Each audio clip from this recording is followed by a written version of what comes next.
Are you having a peaceful night? Welcome to Slow Night Ancient Tales. Tonight we bring you Season, a short story by the acclaimed Korean author Lee Hyo-seok. It is a tale that captures the bittersweet fragments of youth, agonizing through the shadows of their era and intertwined fates. I invite you to close your eyes, take a deep breath, and listen quietly to their struggles and how they endured the heavy weight of reality in their own ways. Let us begin the story. Since it can't go to heaven, should we just throw it in the public restroom? After gathering the heavily wrapped thing into a cloth bundle, Jian looked at Bobai. No matter what, we can't throw it in a restroom. Bobai, lying on the bed, pushed aside the thin blanket as if she were sweltering and bared her chest. Sweat formed like dew on her pale face.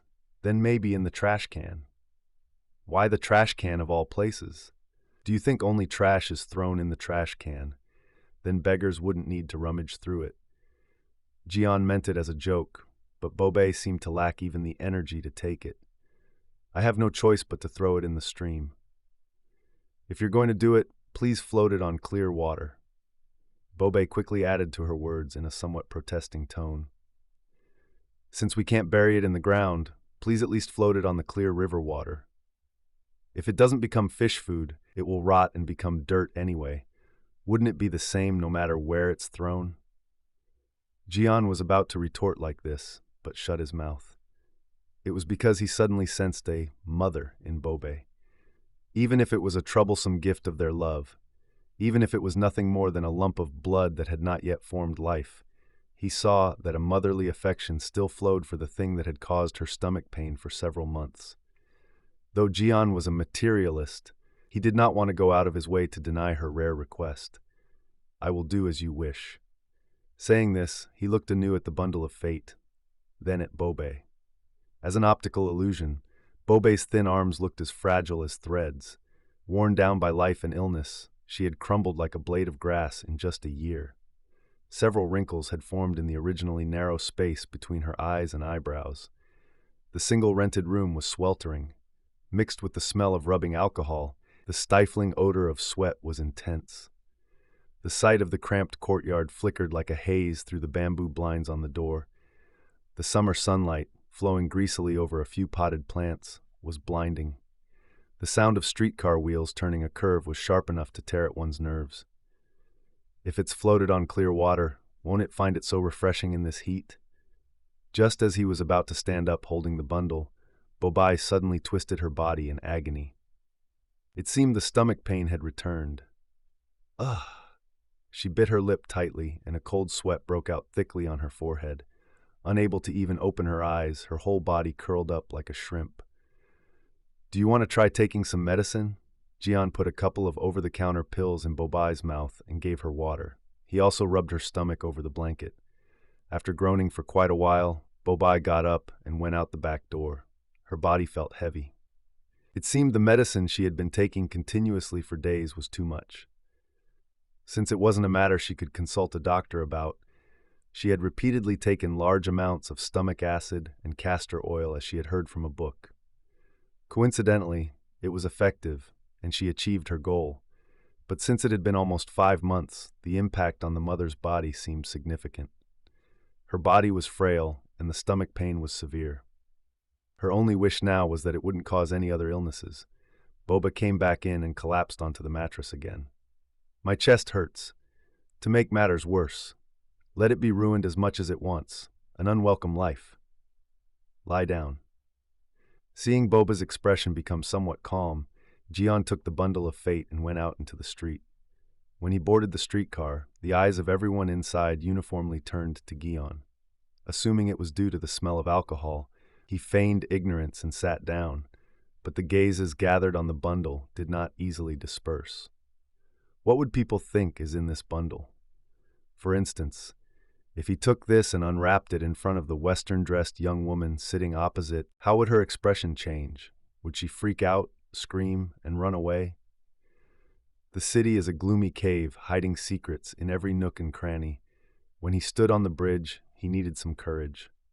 Whether people passed by on the bridge or not, Jian had to throw it as if he were throwing a stone. A splash sounded on the water. The black cloth bundle easily got soaked in the water, and in the next moment, even the position and shape of the bundle disappeared. Sadness, fear, conscience, sense of sin, there was no emotion whatsoever. Jian found his own heart, emotionless like wood and stone, strange. As he turned his feet, his mind felt much lighter, his body felt freed, and his steps were brisk. An end had come to a rambling life. His 1-year life with Bobai was over, and his years of idle living were also over. Taking this as an opportunity, he could return to a new life, to the path he had once strayed from. It had been a long time since his comrades who crossed the sea called out to him. Only now could he stretch out his limbs and answer their call. It had been over 3 years since Jian abandoned it. It was a massive movement of the era. He couldn't help but think of it as a trial for him, too. Many comrades fell from the line. Other than those who had gone to that world, most had become corrupted and turned into ordinary citizens, or had completely changed their colors. Among them, those who did not abandon their conscience eventually fled across the sea. The restless feeling of not knowing where to go at the time gradually settled down amid the anxiety as time passed. While hesitating for about half a year, he found suitable people and started a magazine. Of course, that was not his ultimate goal, but the intention was to gain some peace of mind and also observe the trends of the times while muddling through. However, the magazine failed, unable to last even a year. The friend he had roped in pitifully wiped out their meager capital entirely. With even that gone, Jian had no way to even make ends meet, and had no choice but to wander in the pit of poverty and anxiety. It was during this time that he met and became close to Bobai, who was working as a cafe waitress. Jian wanted Bobai, and Bobai sought Jian. It wasn't necessarily not romance, but Bobai seeking Jian was also because she was experiencing poverty of heart and dissatisfaction at the time. At that time, Bobai's scars from a broken heart had not yet faded. The man she had believed to be her teacher during her school days and her lover after graduation had left behind a relic of their love, and of all people had run off with her friend. Thinking about it, an unscrupulous teacher had used his specialty, music, as bait to cleverly hook 2 disciples one after another. Having merely finished school and still inexperienced in life, Bobai was so dumbfounded she couldn't tell right from wrong. She couldn't believe that the person who stole her lover was her close friend. Letting the rumors go in one ear and out the other, she had to writhe in agony for a while. But from this point on, she finally opened her eyes to life. She wiped away her tears and applied fresh powder. While chasing a livelihood from one job to another, her chest's wound might not have fully healed, but her attitude toward her former lover and friend was already forgiving and indifferent. More than that, the worries of daily life and her declining health took up her entire consciousness. It was at this time she got to know Jian. Their similarly unfavorable circumstances easily brought the two together, and the communication of their feelings opened the doors to each other's hearts. The two were satisfied with a single rented room. It wasn't necessarily not romance, but so to speak, it was a kind of communal living. Jian pooled his irregular income with Bobai's. He thought of this too as a means and form of living. Because it was a household gathered in this format, even if Bobai left the child she had with her ex-lover in the care of a nanny, and a part of her interest and income went there, it was of no concern to Jian, nor did he need to feel displeased about it. Of course, Bobai also didn't feel sorry towards Jian about it. In this communal living, Jian only needed to constantly look ahead, think about work, and stoke his passion. The communal living, so to speak, was just a station where he stayed until he found a clue for his next endeavor. For that reason, even when a product of their affection was formed, the two, who had neither the desire nor the ability to raise it, used that method as a result of an agreement to carry out the deed. It was a relief that it was successfully completed. With this, Jian had settled his affection for Bobai and his idle life up to this point. As a free man, he could run to answer the voices of his comrades calling from across the sea. He stopped by the basement of a department store, bought Bobai's favorite food, and returned. If only Bobai's health recovered, I could put my worries to rest. Because he had been having these thoughts with every step on his way back, Jian couldn't help but be startled when he opened the door. Bobe, who had been lying down when he left, was crouching in her spot in agony. Blood was profusely soaked onto the mattress and the hem of her clothes. "What's this blood?" he shouted, shuddering. "You mean the bleeding hasn't stopped yet?" "No," a voice of despair. "Did you cut an artery?" Instead of answering, Bobe coughed a couple of times and spat out what had pooled in her mouth. It was frothy blood. "No." Jian massaged her body. Bobai then spat what was in her mouth into a bowl a few more times. Fine drops of blood splattered on her clothes. Her face was flushed crimson, the color of peach blossoms. Laying down Bobai's trembling body, Jian hurriedly left the room. A long time later, he brought back a doctor he knew. It was not a cerebral hemorrhage. The blood indeed came from her lungs. After administering a couple of subcutaneous injections to stop the bleeding, he gave her an intravenous shot of Yatacoin.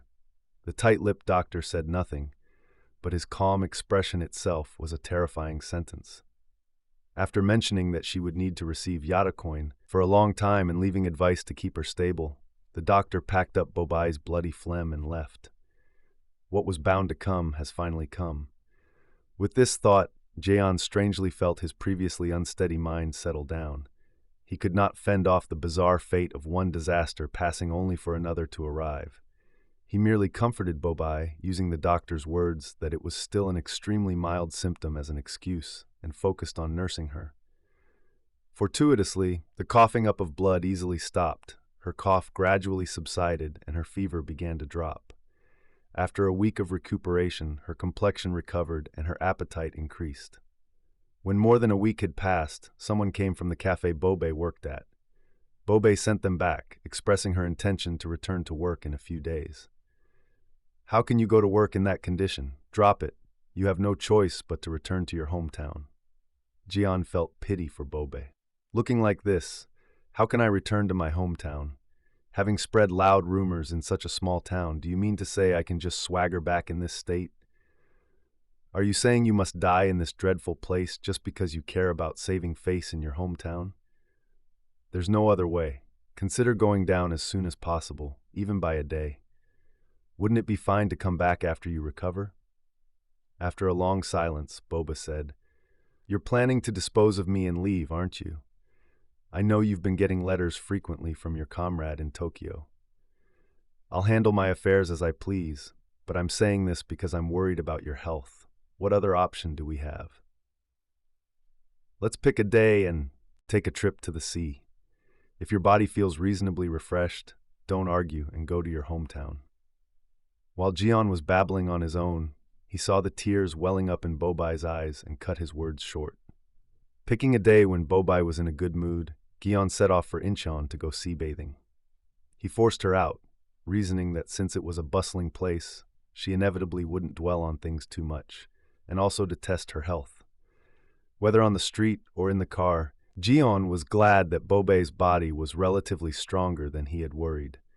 Because of his secret thought that today was his last day with Bobe, he felt his affection for her was even deeper than usual on this day.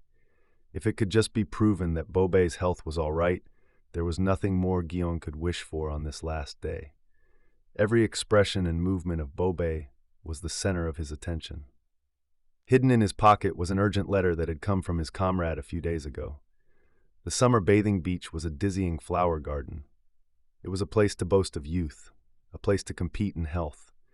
The trembling bodies of women, they were coveted fruits, and the brilliant swimsuits, they were a procession of rainbows. Under luxurious parasols, waves of white skin blossomed tantalizingly.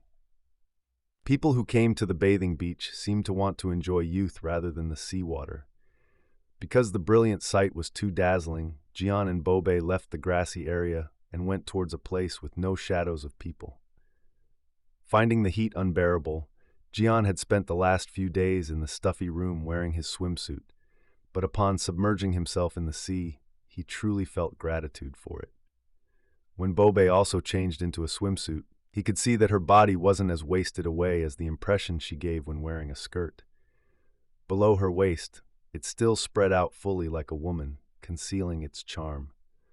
While alternating between submerging in the water and coming out to the sandy beach, Jian had at some point started watching a woman frolicking in the water not far away.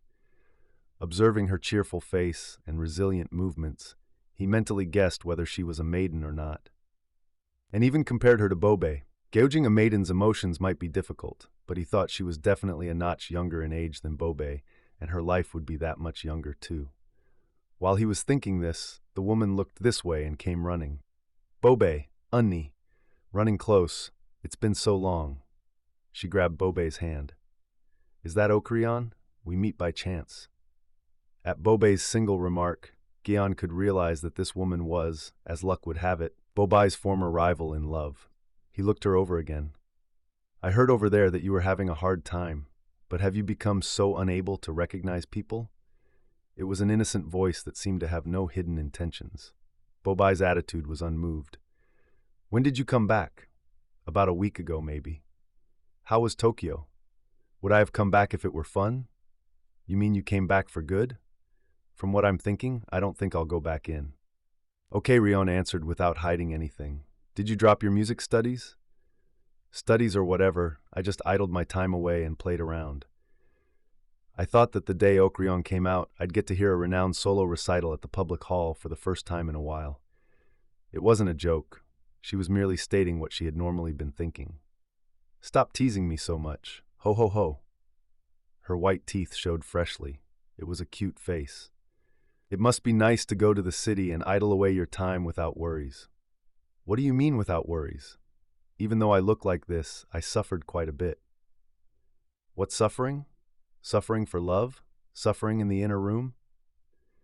Well, compared to your suffering, Unni, it wouldn't even be considered suffering, but still, unless we had a bottomless treasure bowl, there were times when we ran out of money and had a hard time. Since you were dragged away by love, as long as you have love, that should be enough. Teasing me again. Okarion had no choice but to laugh. She was a person with faults. However, Bobai herself felt pity for her lacking and younger friend, but she didn't hate her in her heart. For two people in such a subtle relationship, their interaction upon meeting unexpectedly was rather harmonious, and they both had a lot to say to each other. What teasing! A face that says it has suffered has become plumper than before. She insisted on adding one more word and this time tried softening her tone. He came out with me. Okarion pointed to the sandy beach over there with her chin. Bobai looked that way. Jion also followed her gaze. A tall and slender man wearing a swimsuit was walking this way, brushing off the sand. So that's the guy. The moment he realized, Gaon shrugged his shoulders. He had a bitter expression, as if he had seen a hideous bug. He spat the saliva welling in his mouth onto the sand. At this time, as if discovering Gaon's existence for the first time, Okrion looked back at him, shifted her posture, and sat in a position where she could see Bobai and Gaon side by side. However, without giving Okrion the leeway to closely observe Gaon, Bobai shrewdly started talking again. Of course, on the one hand, there was also the reason that she didn't want to give a glance to the man walking closer, Taegyu, the betrayer of love. What's your purpose for returning? I mean, what are your plans for the future? Plans or whatever, since I have nothing to do. I'm thinking of opening a tea shop. Even though you said you have no money. He says he'll sell the one piano he has left.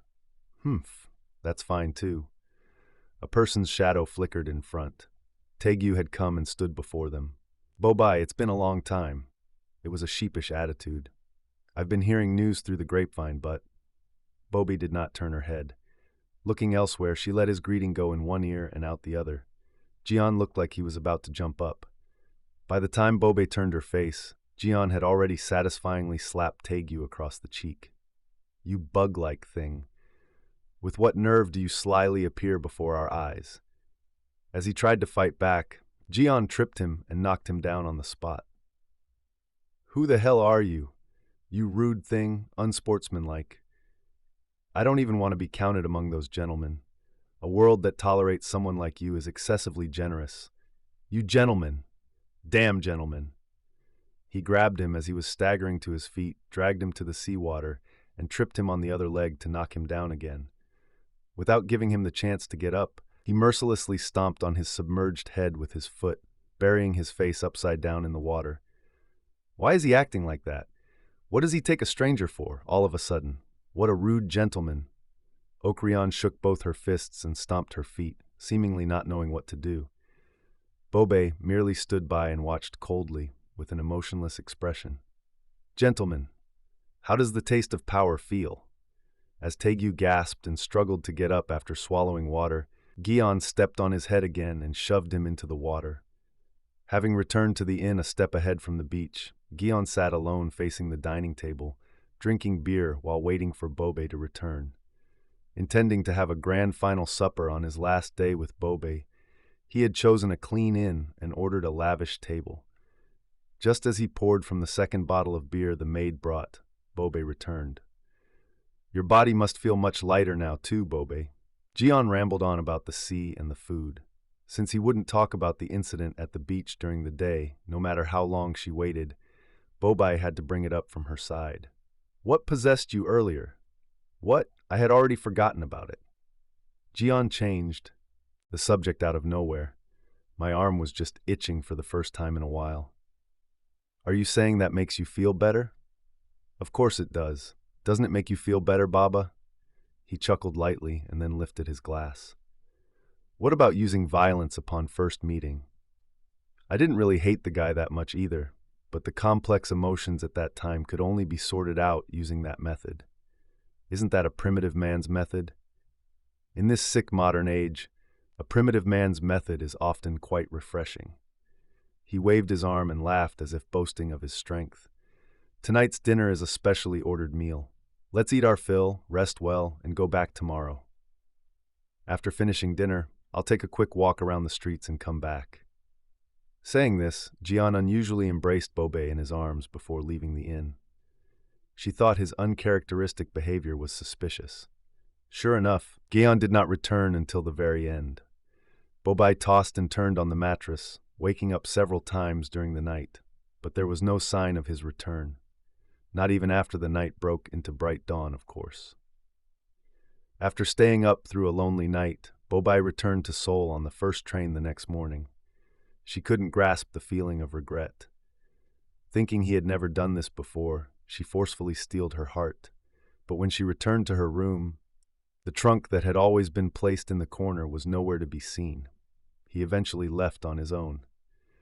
What made it even more lonely was that Jaeon's sleepwear, which had hung on one wall day and night, had disappeared. Of course, the few books that had been in the corner were also gone, and on a piece of paper on the desk, pencil marks were scrambled. I came back on the night train, hurriedly packed my bags, and am now about to leave the house. This is the only way for me to part with you, Baba, because if we say goodbye at the train station, we might end up shedding tears. However, right now I only have urgent and hurried thoughts.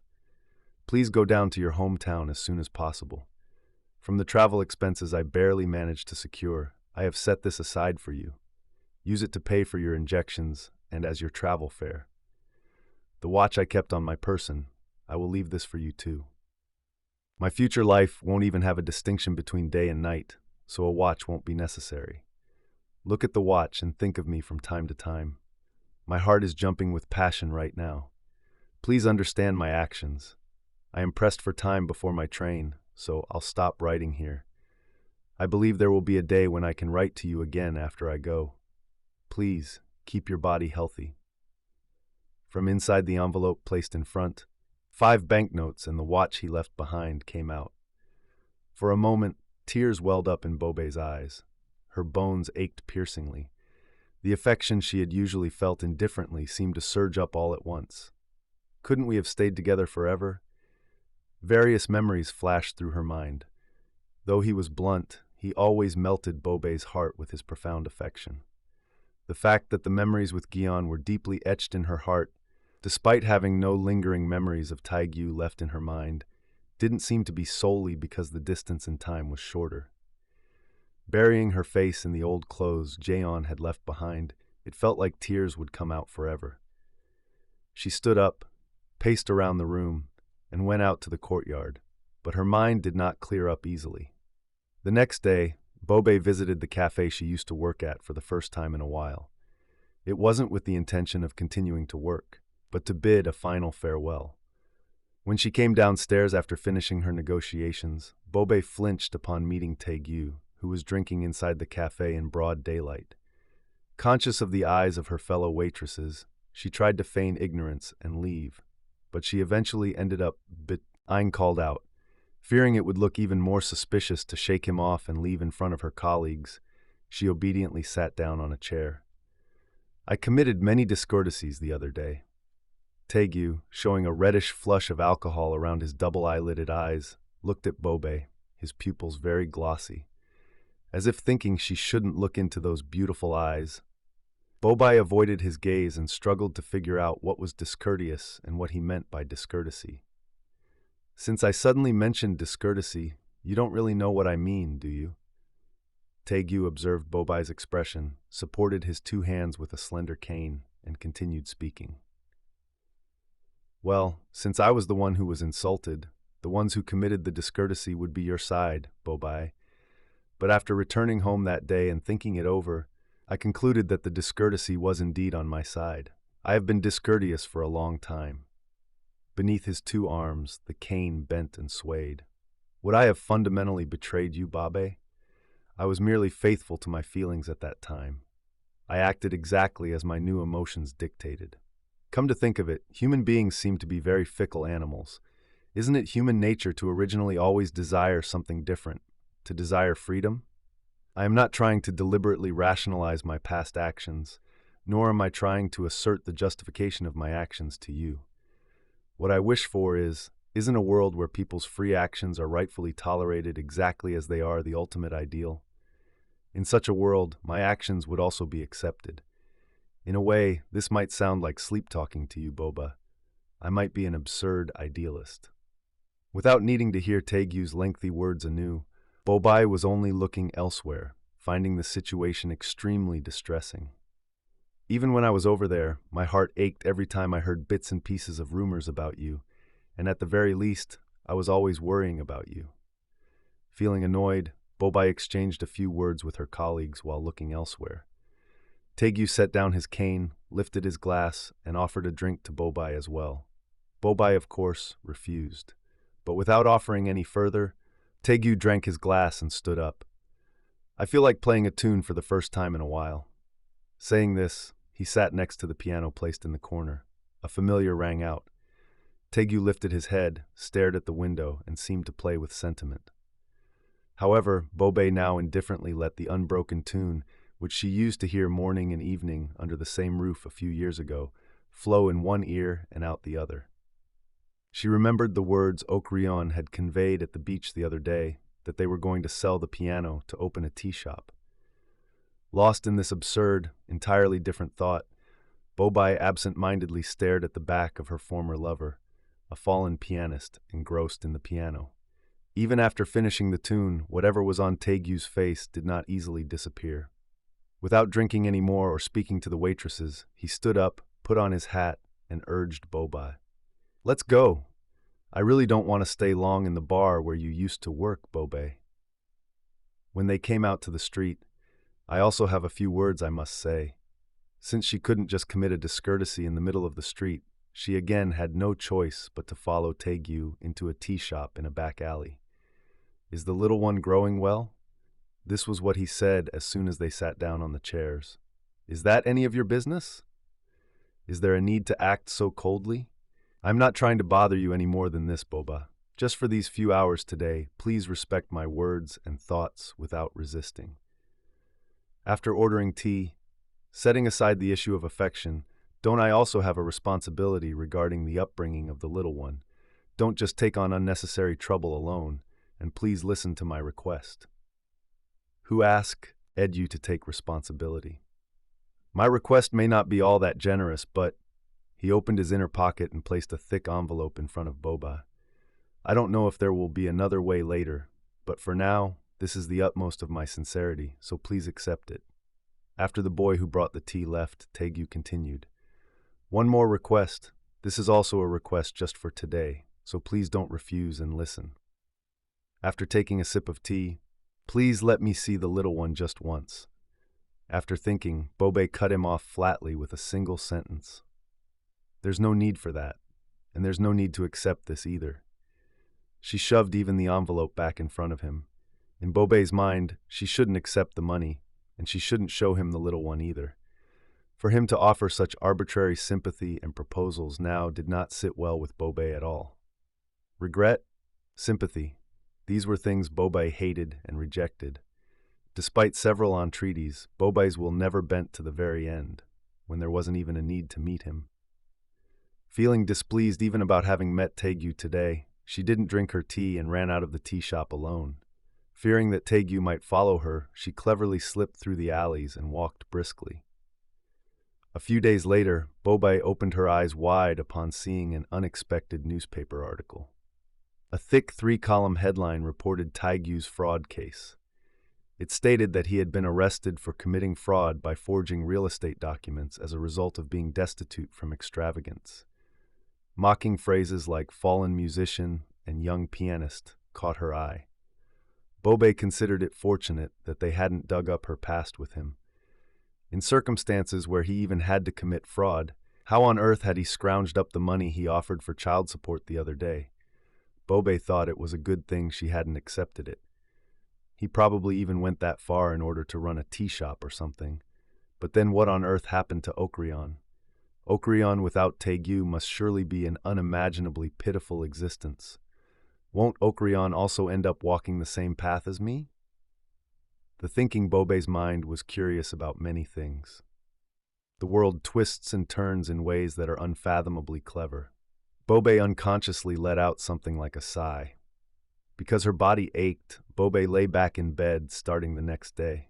She didn't hurt anywhere specific, but her body was inexplicably weary. She was continually receiving injections. Of course, there were no symptoms of coughing up blood, but it was just to the extent that her whole body felt distressed. While lying there bored, exhausted by this and that thought, a letter arrived. There was no name on the envelope, but it was from Jian. It was the first letter since his disappearance. Being bored, and moreover, since she had been thinking of Jian, Bobei hurriedly read down through it. Bobei, this is my first letter to you, and it might also be my last. The reason is that it seems I won't have the chance to write letters frequently in the future. Do you know where I'm writing this letter from? Would you be surprised if I said it's a slum in the southeast corner of Greater Tokyo that isn't even on the map? I thought the room in Seoul was sweltering, but compared to this room, it was rather luxurious. 4 or 5 comrades are living in a single room. You can probably imagine it without me mentioning the peeling walls and worn-out tatami mats. It will suffice if you picture the most filthy and shabby place in the world in your mind. However, contrary to this filthy room, my mind isn't necessarily unhappy. Rather, it is endlessly joyful. If I say my blood is jumping, it might sound like a childish remark, but in reality, I am feeling the passion I felt in the old days all over again right now. What I see every day, it is not the peeling walls in this room, but the world beyond them. What I think about every day, it is about the future, completely leaving behind daily life concerning what to eat and wear. My comrades leave in the morning and return at dawn the next day, or they might not come in for days at a time. When we meet each other, we never smile, never worry about household affairs, and just silently attend to our assigned tasks with expressionless faces.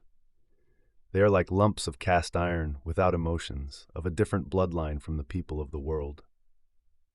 But you don't know how much intimate affection and firm conviction I feel among them. We are working away with firm belief. Writing specifically about our life beyond this would be uninteresting to you, Bobei. It would be enough if you just knew the passion thickly forming in our blood vessels. I'm late in asking how you are because I've only been talking about myself. Has your health recovered somewhat in the meantime? If you still haven't gone to the countryside, please go down as soon as possible. Even if there is a day when we meet again in the future, wouldn't that be only after your health is restored? Do not disobey my advice.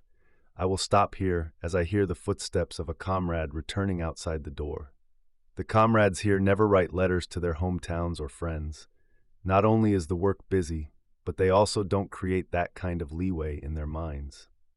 Since coming here, I am only gradually forgetting the things I experienced in Seoul. that's all for now. Of course, neither an address nor a house number was recorded in the letter. She could only vaguely guess Jeon's whereabouts from the blurry letters Fukagawa that appeared on the postmark stamped on the envelope. After reading it, she could faintly feel the passion that Jeon was experiencing. Jeon's healthy physique and profound emotions came to her mind anew. If only my body were healthy, could I have jumped into the work Jeon is doing? She even had such an absurd thought. While forgetting her distress and thinking about Gion this way and that, half a day passed. In the evening, unexpectedly and unintentionally, Okrion came to visit. I groped my way here, remembering the address you told me the other day. With her second sentence, Okrion abruptly said, "Did you see the newspaper? What happened?"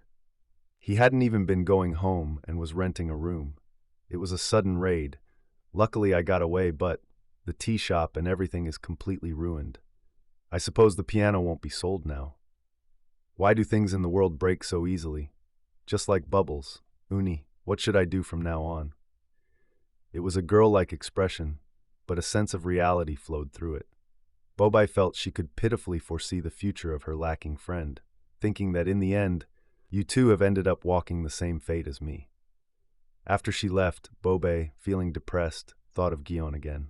Despite having nothing particular to do, feeling the urge to read it one more time, she unfolded the letter again. How did the story make you feel?